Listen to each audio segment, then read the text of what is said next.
Bismillahirrahmanirrahim. Assalamualaikum warahmatullahi wabarakatuh.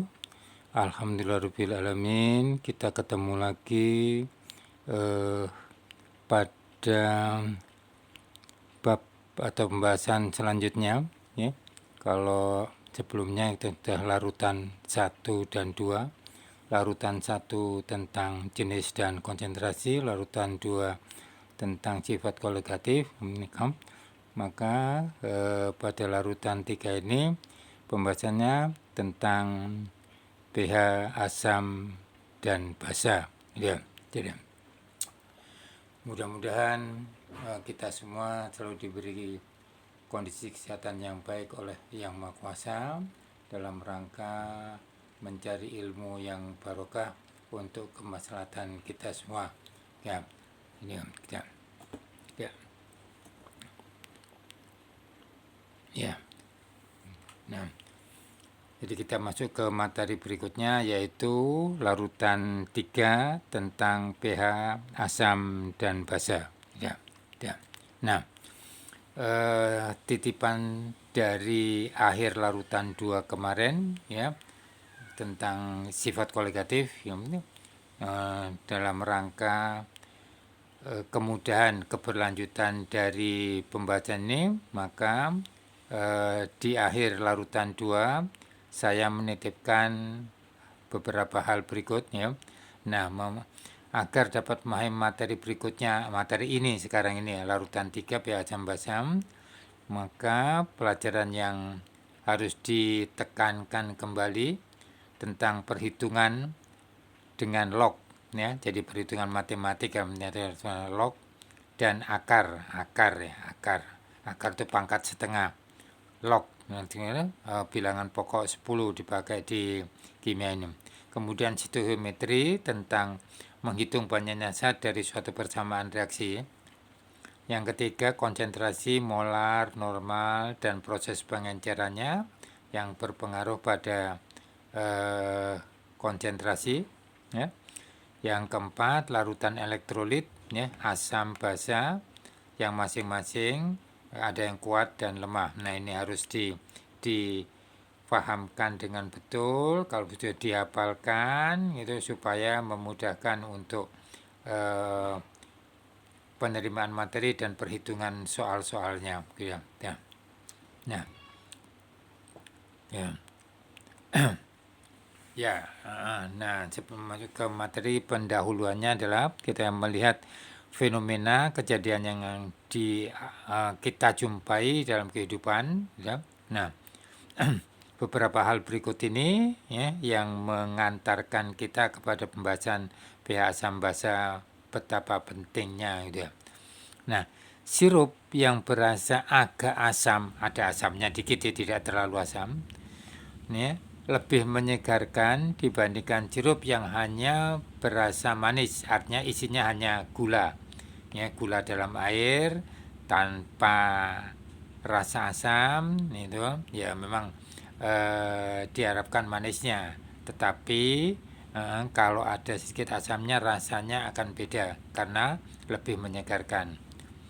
Tapi rasanya kita atau kebanyakan dari kita, ya, tidak tahan terhadap rasa asam, ya, dari vitamin C, ya. Nah, sehingga kita tahu di perdagangan vitamin C itu, ya, diberi beberapa perasa supaya tidak terlalu asam, gitu ya. Nah, ya, sebab berbahaya pada lambung, terutama yang rentan penyakit mah. Yang ketiga, tanah yang terlalu asam, misalnya tanah gambut, gitu ya. Nah, gambut tidak dapat ditanami sehingga tidak dapat memberikan hasil. Nah, sehingga supaya bisa ditanam berarti harus dinetralkan. Nah, dan dikasih zat yang bersifat basa. Jadi biasanya karbonat, gitu. Nah, 4, air yang kita konsumsi harus mempunyai nilai pH tertentu, ya. Jadi tidak boleh kurang dari ini dan tidak boleh lebih besar dari ini. Jadi rentannya itu 6,5 sampai 8,3. Nah, ini sudah aturan yang berlaku bagi AMDK, air minum dalam kemasan. Nah, seharusnya air murni seharusnya mempunyai pH 7. Nah, jadi ini seharusnya, tapi kisarannya, ya, kisarannya itu boleh boleh kurang atau lebih sedikit, ya, tapi tidak boleh terlalu lebar, ya, perbedaannya dengan 7 ini. Nah, di dalam lambung kita, nah, itu ada asam, nah, ya, HCl, asam klorida yang mempunyai pH 4. Nah, ini sudah diciptakan oleh Yang Maha Kuasa, gitu kan. Apa fungsinya? Ya, nah, membantu pencernaan makanan dan membunuh bakteri, gitu kan. Nah, jadi kalau pH-nya kurang dari 4 berarti makin asam, ya, makin asam. Nah, pasti akan terjadi masalah pada tubuh kita.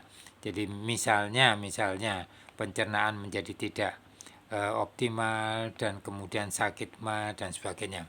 Nah, inilah kondisi ini yang mendasari kita untuk menggunakan akal pikir kita supaya bisa ditoleransi oleh tubuh kita. Nah, bagi saudara ilmuwan yang nantinya menjadi sarjana farmasi, ya, harus ikut bertanggung jawab mengatasi masalah tersebut itu. Jadi terlalu asamnya, ya, air minum tidak pH-nya kurang dari 6, lebih dari 8 dan sebagainya. Nah, sehingga artinya kurang layak untuk dikonsumsi. Nah, jadi materi kita adalah pH. Nah, P-nya itu ya, jadi P-nya itu ya, jadi power of hydrogen. Berarti artinya kemampuan dari hidrogen. Hidrogennya itu apa? Hidrogennya itu adalah ion H+. Ion H+. Dari mana? Nah, kita akan lihat ya. Nah, jadi nilai pH itu karena adanya H+ gitu. Nah, jadi supaya punya nominal itu, jadi di main log kan. Jadi main log konsentrasi. Kenapa kok main log? Ya, karena ini biasanya konsentrasinya kecil, gitu ya. Konsentrasinya kecil, misalnya 10 pangkat min 4 berarti main log 10 pangkat 4, ya, itu sama dengan 4. Ya, nah, jadi itulah nilainya. Nilai pH suatu larutan, ya, berkisar antara 1 sampai dengan 14. Jadi ekstrim kecil, ya, dan ini ekstrim besar. Ya. Nah, 3 keadaan suatu larutan, ya, itu berdasarkan kondisi asam basanya, gitu. Bersifat asam jika pH-nya kurang dari 7, 1 sampai dengan 6 atau di bawah 7. Netral tepat 7, inilah air murni. Basa pH-nya lebih besar dari 7 sampai dengan 14. Ya. Tuh. Ya. Nah, jadi yang biasanya ditoleransi atau dikehendaki oleh tubuh itu yang optimal itu pH-nya 7. Misalnya air minum dalam kemasan, ya, Aquades, ya, seharusnya pH-nya 7. Nah, oke. Nah, dari mana angka 7-nya nanti kita akan pelajari. Nah, sifat asam dan basa, ya. Nah, sifat asam. Nah, jadi apa kenapa suatu zat disebut asam, gitu ya. Nah, yang pertama, zat yang berasa asam. Misalnya cuka, ya, asam jawa, vitamin C, gitu ya. Nah, terusnya, ya. Nah, jadi kemudian sifat asam itu dapat memerahkan kertas lakmus. Nah, kertas lakmus yang netral itu ini. Yang netral itu berwarnanya agak kecoklatan gitu. Nah, kalau ada asam atau dimasukkan kertas ini ke dalam larutan yang bersifat asam, nah itu, nih dia, ya, akan menjadi merah.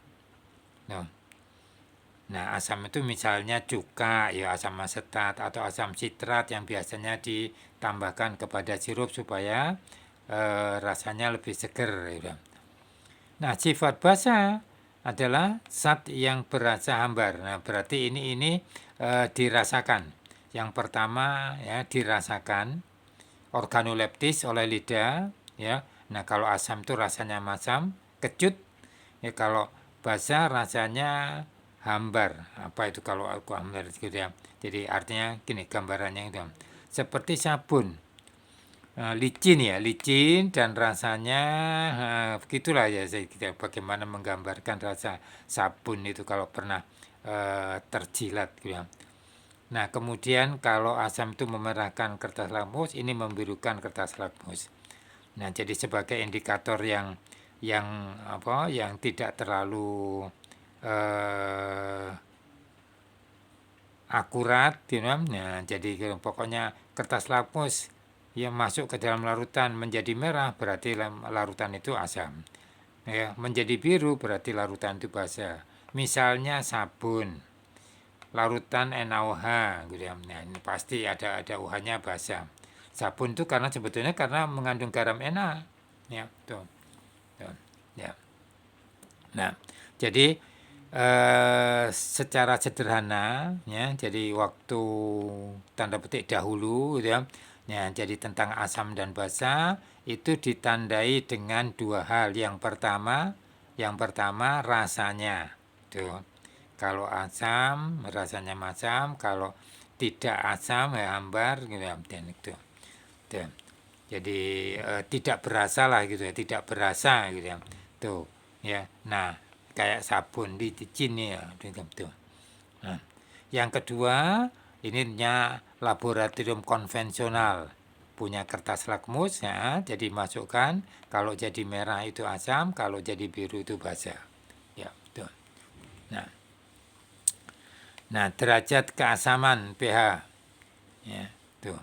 Nah, derajat keasaman pH tadi dia. Jadi tingkat karena P itu power ya. Jadi artinya kemampuan ya, kekuatan gitu ya. Ya, dari ion hidrogen. Tuh. Nah, tuh. Nah, jadi nanti kita lihat dari mana ion hidrogen itu dimunculkan atau terjadi gitu ya. Kekuatan asam, keasaman dari suatu zat dinyatakan oleh banyaknya atau konsentrasi ion H+ dalam larutan itu ya. Nah, kekuatan basa ya, atau kebasaannya dinyatakan dengan banyaknya konsentrasi OH-. Nah, dalam larutan itu ada H+ dan OH- yang selalu ada, cuman keseimbangannya itu tidak selalu ekivalen. Tidak ekivalen itu belum tentu sama, tapi kondisinya akan tertentu. Nah, kekuatan asam dituliskan sebagai pH, kekuatan basa dituliskan sebagai pH. Nah, cuman dalam kehidupan sehari-hari ya, yang lebih sering digunakan itu pH, walaupun sifatnya basa. Nah, cuman pH-nya berarti di atas 7 pada basa gitu ya. Nah, nanti berapa pH-nya? Ya, itu secara akademis dibicarakan, ya disinggung. Tapi dalam kehidupan sehari-hari jarang orang menyebutkan berapa nilai pH, tidak ada. Berapa pH-nya, walaupun itu basa. Apalagi kalau sudah asam ya. Jadi pH-nya di bawah 7. Ya. Nah, P itu jadi power tadi ya, secara matematis itu menggantikan nilai min log dengan bilangan pokok 10 tadi ya. Nah, jadi P power of gitu ya. Nah, satuan konsentrasi H+ atau H- harus molar ya, mol per liter. pH min log konsentrasi plus berarti konsentrasi plus sama dengan 10 pangkat min pH. Jadi misalnya pH-nya 4, berarti konsentrasi plus sama dengan 10 pangkat min 4. pH min log konsentrasi OH min, ya, analog sama, berarti konsentrasi OH min 10 pangkat min pH. Ya, jadi kalau basa ya pH-nya 8, ya, itu pH-nya. Tapi pH-nya tidak 8 pH-nya, gitu ya. pH-nya misalnya 5, berarti min log 10 pangkat min 5. Jadi pH-nya 5 berarti OH min 10 pangkat min 5. Ya, ya. Ya. Nah, munculnya H+. Ya, jadi peruraian air murni aqueous gitu ya. Nah, jadi asal dari pH air yang nilainya 7. Dari mana itu? Gini ya. Air ternyata merupakan elektrolit lemah. Jadi artinya bisa terurai, tapi lemah berarti tidak keseluruhan. Bahkan mungkin boleh dikatakan atau bisa dikatakan elektrolit air itu merupakan elektrolit yang sangat lemah. Ya, sangat lemah. Kenapa? Nah, kita lihat ini. Yang akan terurai sebagai berikut. Air, molekul air H2O terurai. Nah, ini terurai sebagian membentuk ion H+ dan OH-. Perhatikan persamaan reaksi kimia ini. Terutama koefisiennya ini antara H+ dan OH-.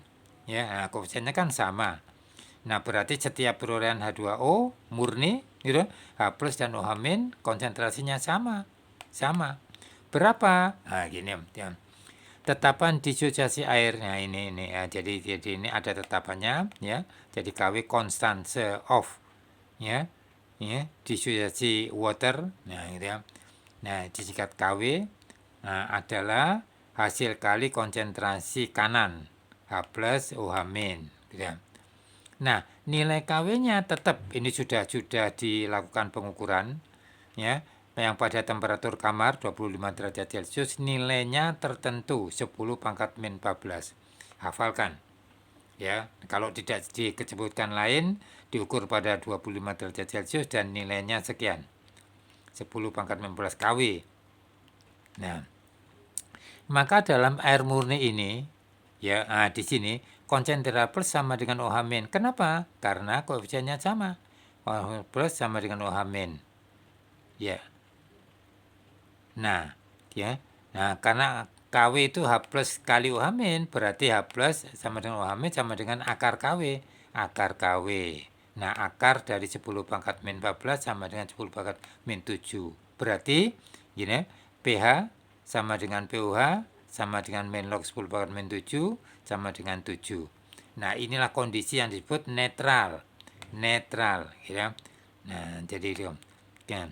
Nah, dari sini berarti kita memperoleh rumusan pH dan pOH sama dengan pH ditambah pOH sama dengan pKw sama dengan 14.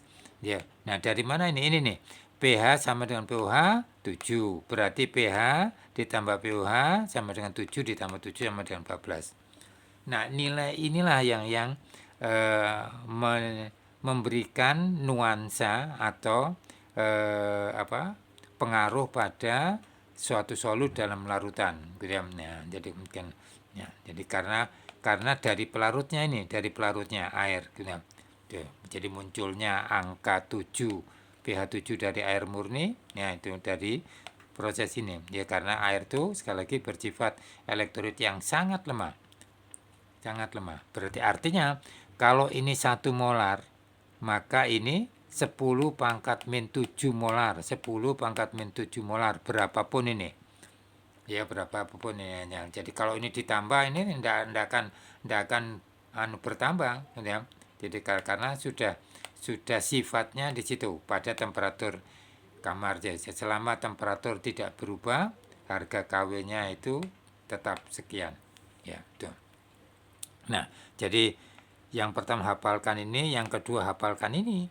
Hafalkan ini 25 derajat Celcius tidak disebutkan temperatur yang lain. Ya, kita gunakan ini kamar. Ya, jadi pH plus pH 14. Nah, nilai inilah yang akan menjadi acuan untuk perhitungan pH larutan-larutan asam basa yang akan kita bicarakan. Oke.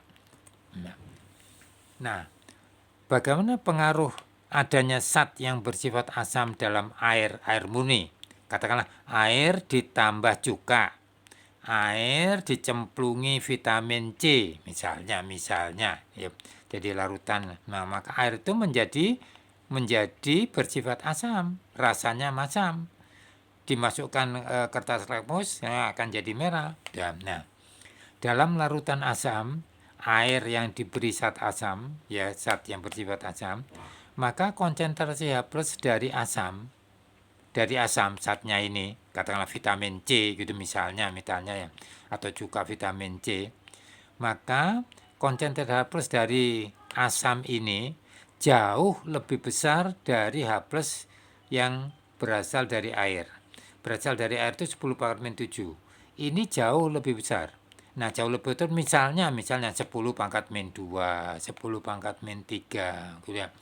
Ya, terhadap 10 pangkat min 7. Sehingga konsentrasi plus dari air dapat diabaikan terhadap ini, ya. Nah, terhadap banyaknya H plus dari asam. Sehingga kalau kita menyebutkan H plus dalam larutan itu sebetulnya miliknya zat solut ditambah air, ya, tetapi karena ini sangat kecil diabaikan, berarti kita hanya menghitung dari asamnya, dari solutnya asam itu. Nah, dalam larutan asam, pH larutan dihitung berdasarkan banyaknya H plus dari solut asam, ya, dari asamnya. Jadi ini tidak ikut karena nilainya sangat kecil, ya. Jadi pH min log konsentrasi plus dari asamnya, dari larutan sebetulnya, dari asamnya, dari larutan itu, ya. Jadi ini tidak ikut berkontribusi karena nilainya sangat kecil dibandingkan dari asamnya, solutnya, ya. Jadi solutnya yang masuk ke dalam air. Nah, jadi ini pasti kurang dari 7 pH-nya, ya. Nah, jadi konsen H plusnya lebih besar dari 10 pangkat 7, berarti pangkatnya itu lebih kecil dari 7 karena min, ya, lebih besar min. Kalau ini plus berarti, kalau lebih besar berarti 10 pangkat 8, 9, ya. Tapi karena minus berarti pangkatnya itu min yang nilainya atau nominalnya ini lebih kecil dari 7. Misalnya 10 pangkat min 6, 10 pangkat min 5, 10 pangkat min 4, ya, dan seterusnya, ya. Nah, sehingga kalau masuk di sini misalnya 10 pangkat min 5, pH min log 10 pangkat min 5 berarti nilainya 5 di bawah 7. Ya. Perhatikan pelajari kembali perhitungan lognya itu. Nah, sebaliknya kalau ada zat basa, ya dalam air, ya, jadi solutnya, kalau tadi solutnya asam, ini solutnya basa, misalnya NaOH. Nah, maka terhitung lebih dulu pOH, ya. Jadi pOH dari basanya. Oke.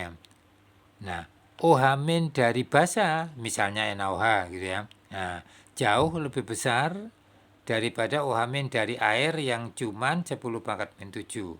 Ya, jadi kebalikan dari tadi, ya.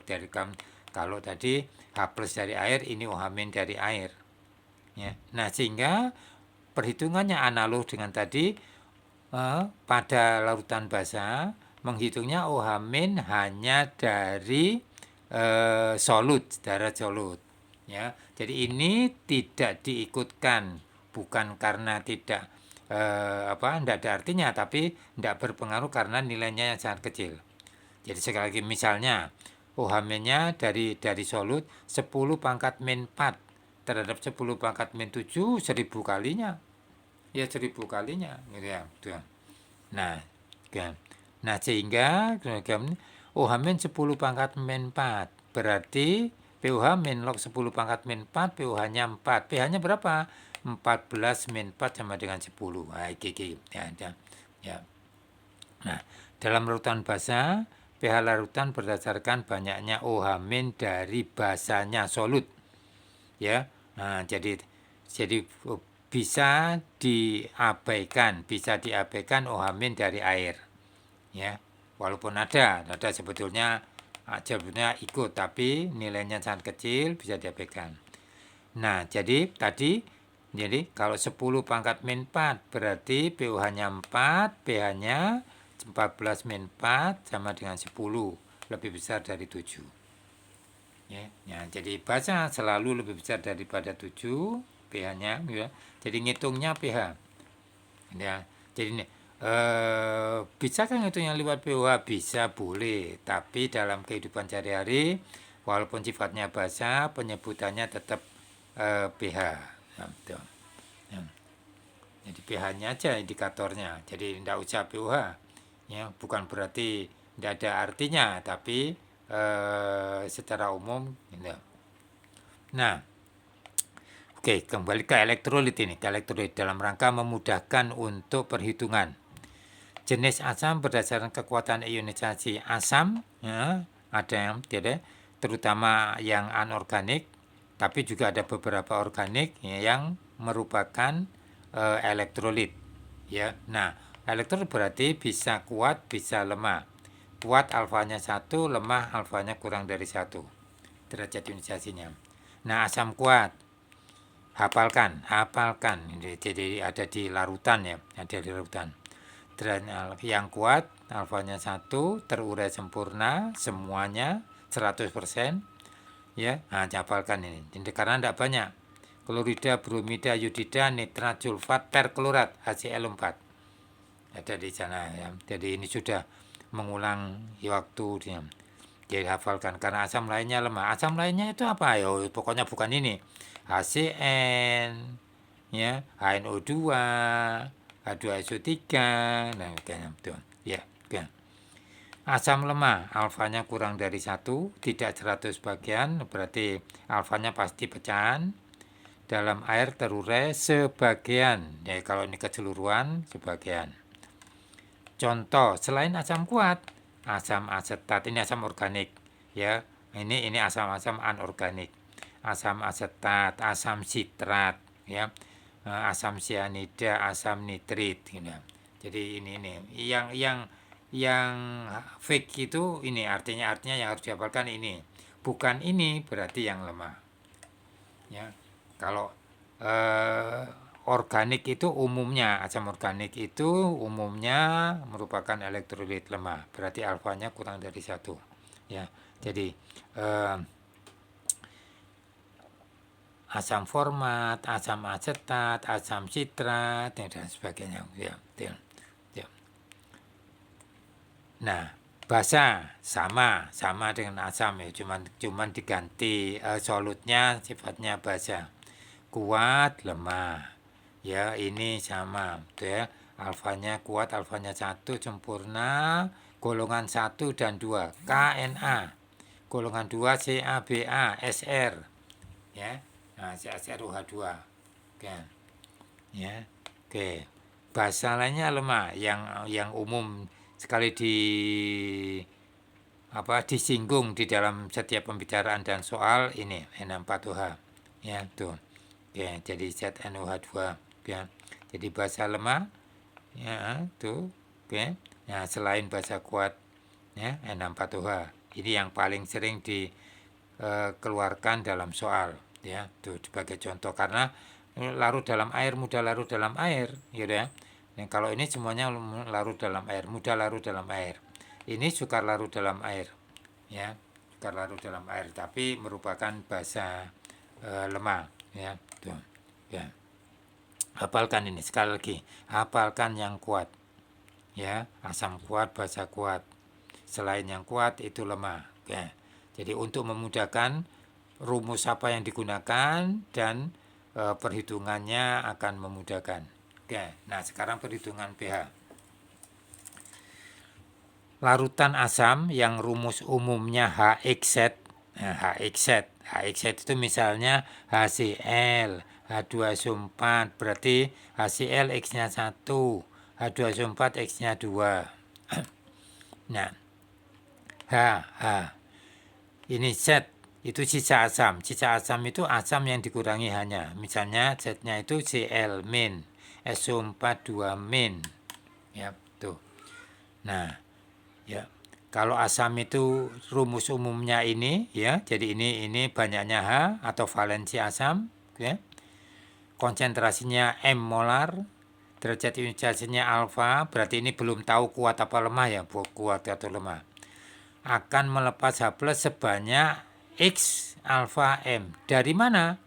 Ya, dari mana? Lihat reaksinya. Kalau baca tulisannya mungkin bingung, tapi dari reaksi kimia. Gini, ini kan 1 mol, ya, artinya koefisiennya 1. Menghasilkan H+ koefisiennya X. Z koefisiennya 1. Ya, jadi Z pangkal atom. Jadi misalnya H2SO4 berarti 2H+ tambah SO4 2 min. Oke. Ya. Oke. Jadi yang penting itu ini. Nah, karena H+ yang penting H+-nya. Jadi ini kita tidak menyinggung membicarakan. Ya. Nah, HX asam ini yang rumusnya HX ya. Nah, X valensinya, alfa derajat ionisasinya, molar konsentrasinya, ya, akan terurai apakah sempurna atau sebagian menghasilkan H plus sebanyak X alfa M, ya, alfa M. Nah, jadi X-nya itu dari mana? Karena ini 1, ini X. Ya, nah, berarti hasilnya jadi XM. Tapi kalau tidak semuanya ada alfanya. Ya, ada alfanya ini. Jadi perhatikan ini. Jadi ini konsentrasinya, derajat ionisasinya, ini valensinya, derajat ionisasinya, molarnya.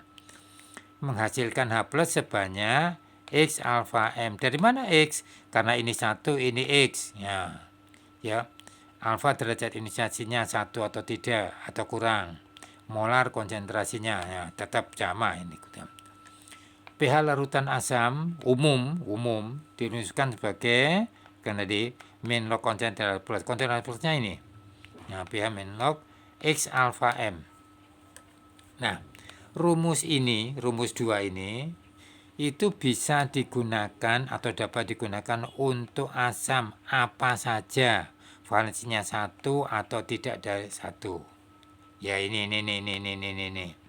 Ya. Lemah apa kuat? Kalau kuat ini 1, kalau lemah ini kurang dari 1. Nah, tinggal konsentrasinya aja. Konsentrasinya aja berapa molar. Harus molar ya, harus molar. Kalau belum molar harus ubah menjadi molar. Ya, jadi ini rumus umum untuk pH asam. Larutan asam, pH-nya min log konsentrasi H plus, yang konsentrasi plusnya adalah X alfa M. Jadi, X valensi asam, banyaknya H. Alfa derajat ionisasinya, kalau kuat 1, kalau tidak kuat kurang dari 1. Karena itu hafalkan kuat dan tidak kuat. Ya, molar konsentrasinya. HCl asam kuat, H2SO4 asam kuat. Nah, jadi X-nya I1, kalau I-nya 2. Oke. Ini jadi konsentrasi harus dalam molar. Nah, jadi rumus umum. Ya, jadi rumus umum gitu kan. Jadi lihat rumusnya, lihat kuat lemahnya, berapa konsentrasinya. Oke. Nah, khusus asam lemah valensi 1. Ya, jadi ada dua kondisi SKB, syarat ketentuan berlaku. Apa itu? Yang pertama, lemah, berarti alfanya kurang dari 1. Valensinya 1, berarti X-nya 1. Nah, kalau balik dari sini, ya, tidak 1, ininya 1. Nah, jadi X-nya 1, tapi alfanya tidak 1, tinggal molarnya. Oke. Nah, contohnya asam cyanida, asam asetat, asam juga. Jadi peruraiannya, konsentrasinya M molar, derajat disucinya alfa kurang dari 1, ya, yang kurang dari 1. Ya, maka ya, jadi X-nya 1. Tidak ditulis ya. Konsentrasi plus yang dihasilkan alfa M. Jadi kenapa kok alfa M? Karena ini tidak 1, ini 1 koefisiennya. Alfa M. Nah, jadi yang belum. Oke. Ya, jadi alfanya kurang dari 1, molar misalnya molarnya 5, ini kurang dari 1, misalnya setengah, berarti setengah kali 5 2,5. 2,5. Berarti ini masih ada sisa seperti kemarin ya. Jadi peruraian di sifat kolegatif ya. Jadi faktor Van Hoff. Nah, rumus-rumus untuk asam lemah valensi 1 ini pH min log alfa M, alfa kurang dari 1, M molar dari asam aslinya, bukan H plusnya ya. Nah, H plus, kalau ini H plusnya alfa M ya. Nah, H plusnya itu alfa M plus konsentrasi plus alfa M atau akar dari Ka kali molar.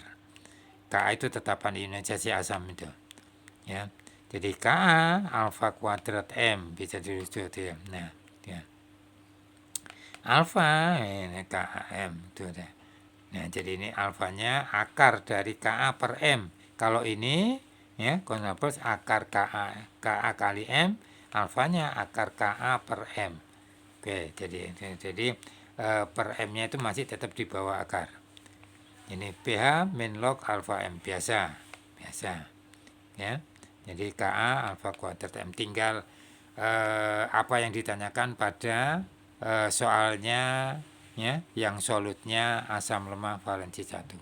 Oke. Basa sebaliknya. Nah, rumusnya LOH. Basa selalu ada OH-nya. Banyaknya OH, bisa 1 atau lebih dari 1. Ya kalau tepatnya itu sebenarnya kalau asam, ya saya balik ke sini ya. Sementara ini 1, 2, 3, tidak pernah ada asam 4. Ya itu sudah. Tapi kalau basa ya, kalau basa ini Y-nya itu bisa 1, 2, 3, 4 ada. Lihat ya, tergantung pada valensi logam. Ya, jadi misalnya setani. Nah, setani. Coba ingat kembali setani. Ya, SN 4 plus ya.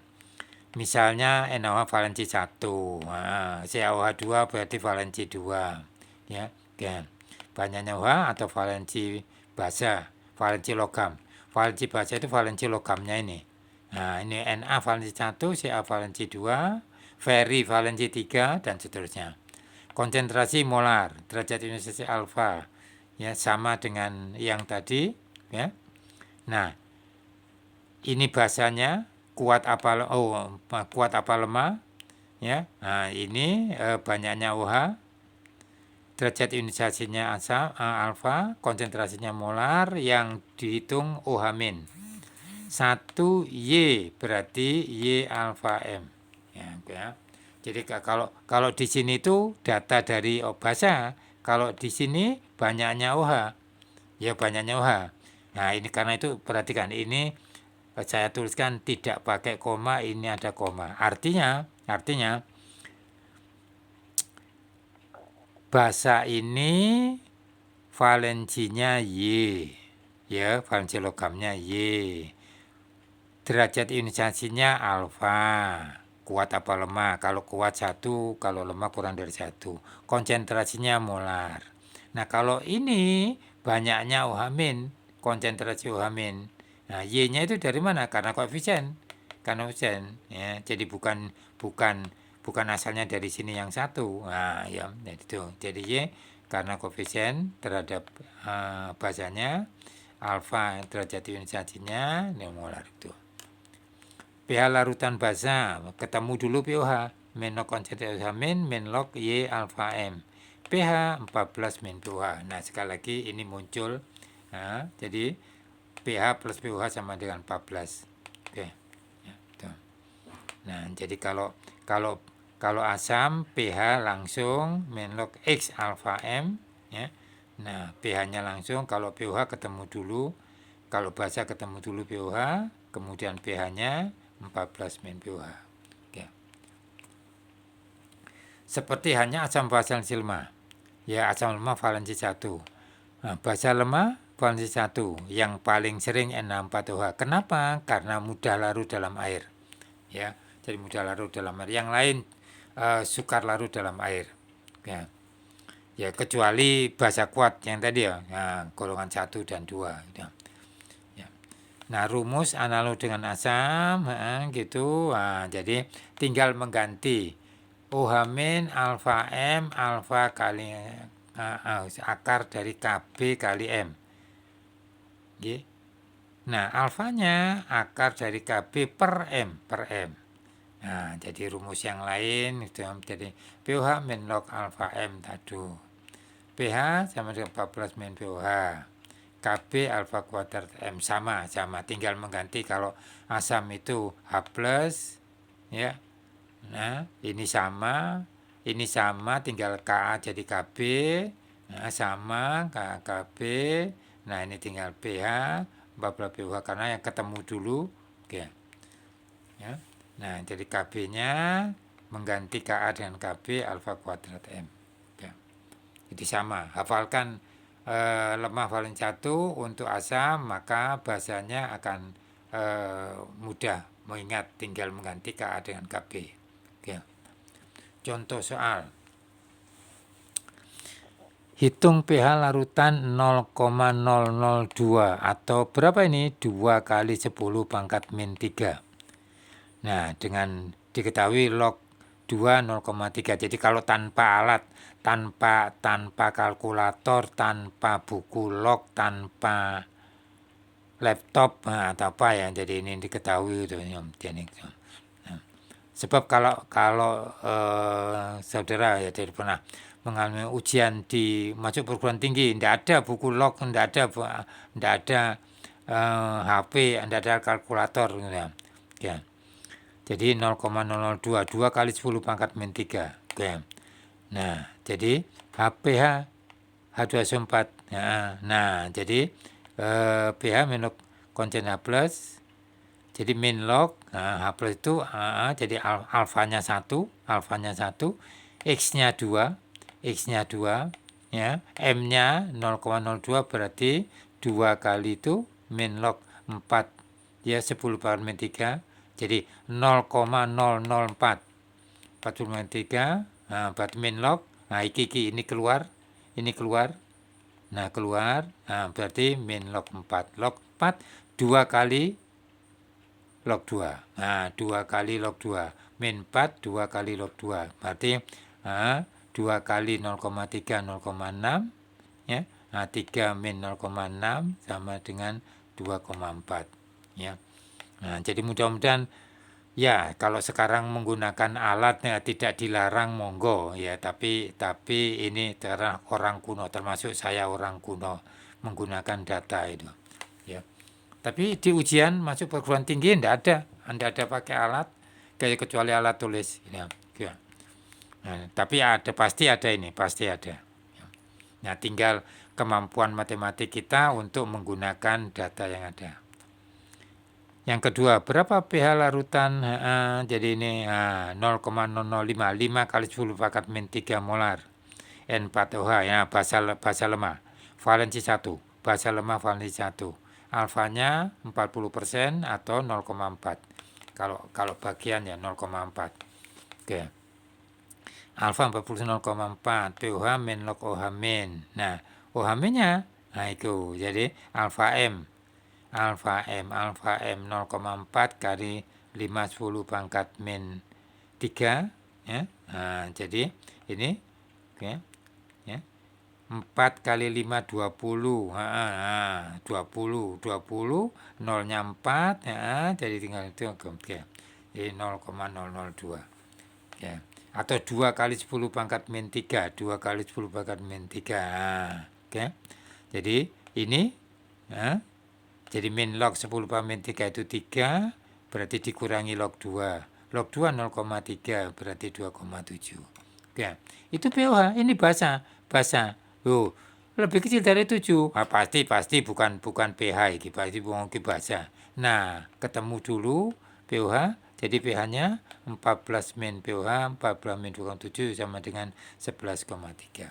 Nah, ya pH ya untuk basa di atas 7. Ya. Nah, ya, jadi pH untuk asam langsung, untuk basa ketemu dulu pOH. Apa tidak bisa menuliskan rumusnya langsung pH? Bisa. Tapi jangan lupa untuk basa berarti pH sama dengan 14 min pOH. Nah, ini pOH-nya ngitung dari sini. Ya, silakan kalau sudah terampil tidak apa-apa. Ya, pokoknya tidak keliru. Oke. Nah, manfaat materi ini. Jadi Anda sebagai farmasis, paling tidak calon sekarang ini masih demikian meramu itu meracik, merekayasa, ya, membuat sediaan agar mempunyai pH yang dapat ditolerir oleh tubuh. Jadi misalnya, ya, jadi kalau acar mungkin, jadi masih bisa diterima tubuh. Tapi kalau vitamin C rasanya banyak yang tidak tahan tingkat kacang, sehingga vitamin C-nya itu direkayasa, diramu, ditambah misalnya pemanis gitu atau perasa lain supaya tingkat keasamannya itu bisa diturunkan, ya. Nah, bisa dikonsumsi dengan baik, dinikmati, jadi dinikmati, kemudian diminati. Nah, jadi karena bisa dinikmati sehingga diminati. Ya, ya, ya. Semoga Allah memberikan kemudahan untuk menyerap ilmu yang diberikan. Nah, ini yang sudah, yang ini dan yang akan datang, mengerjakan soal-soal latihan berikut. Oke, oke. Jadi mudah-mudahan pandemi ini bisa cepat sehingga bisa bekerja sama dengan teman yang lain untuk saling berbagi ilmu, ya. Oke. Nah, soal latihan ya, karena pentingnya ada 5. Ada 5. Oh iya ya 5. Oke oke oke oke. Nah, itu jadilah dicoba. Kemudian untuk ke bab berikutnya yaitu pH garam. Nah, pH garam ya larutan 4 pH garam dan sistem buffer. Jangan lupa perhitungan log. Ya, seperti tadi ya. Jadi log, akar dan sebagainya perkalian. Konsentrasi terutama molar. Ya. Nah, mol dan molar. Nah, untuk buffer itu nanti ya, molar untuk garam, buffer mol, ya. Jadi ini untuk buffer molar, untuk garam, untuk buffer mol, ya, mol dan molar. Stoichiometri menghitung banyaknya dari persamaan reaksi seperti tadi, tapi tambahannya menghitung banyaknya sisa. Berarti katakanlah kalau di bab stoichiometri itu bereaksi batas. Nah, banyaknya sisa. Nah, di mana ini pentingnya nanti ke buffer? Ya, nanti ke buffer gitu ya. Jadi elektrolit, asam, basa, kuat, lemah. Jadi nanti kaitannya dengan garam. Dengan garam ini. Jadi, oke, oke. Jadi kalau ini sudah dikuasai dengan baik, ininya gampang, ya, ininya nanti juga gampang, ya, gitu ya. Jadi karena ini nanti kaitannya ke sini. Ya, jadi asam, basa, kuat, lemah itu kaitannya ke sini, ke garam dan buffer. Kemudian kaitannya ke rumus, tinggal perhitungannya yang benar dan teliti. Ya. Oke, jadi oke, jadi oke. Ya.